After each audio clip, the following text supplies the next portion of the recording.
आणि नवीन संशोधनाचा साधनांचा वापर करून तुम्ही पुढे जाऊ शकता. नाहीतर आपण इतिहास पुढे नेऊ शकत नाही. नुसत्या इतिहासकारांचं आहे तसे मांडणी करत राहिलो तर आपण पुढे जाऊ शकणार नाही. काय लिहितात त्या इतिहासकारांनी कशा प्रकारची रचना केली आहे. मी अनेक इतिहासकारांचा जवळून अभ्यास केलेला आहे.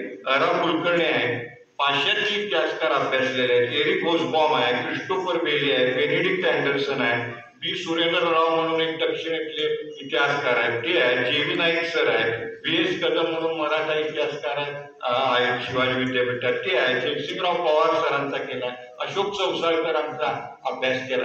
या इतिहासकारांनी कसे विषय आणले, त्यांनी काय सोडलं नाही हेही महत्वाचं, किंवा कशी वापरली, त्यांचे काही बायस होते का, म्हणजे काही पूर्वग्रह होते का, आणि त्यातून आपण आपले प्रश्न निर्माण करू शकतो आणि आपला शोध घेऊ शकतो.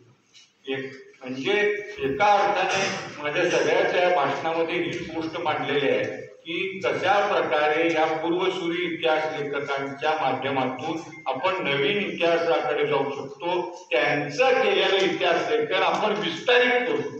वेगवेगळी तंत्र आहे. म्हणजे मला एकदा आठवतोय, मी एका सेमिनारमध्ये पेपर वाचताना ते मला एक प्रश्न आला की तुमचा जो रिसर्च पेपर आहे तो कुठल्या संशोधकाच्या लेखनाला मिरर करतो, कुठल्या लेखकाचा आरसा आहे, असा तो एका तो पाश्चात्य स्कॉलर होता त्याने प्रश्न विचारला.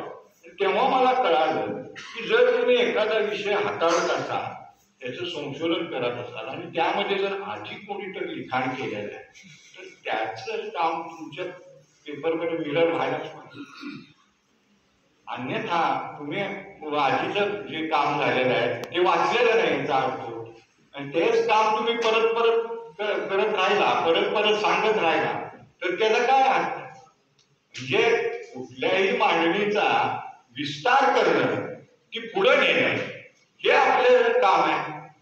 नाहीतर तीच मांडणी जर तुम्ही परत सांगत राहा तर तो इतिहास पुढे जाणार नाही.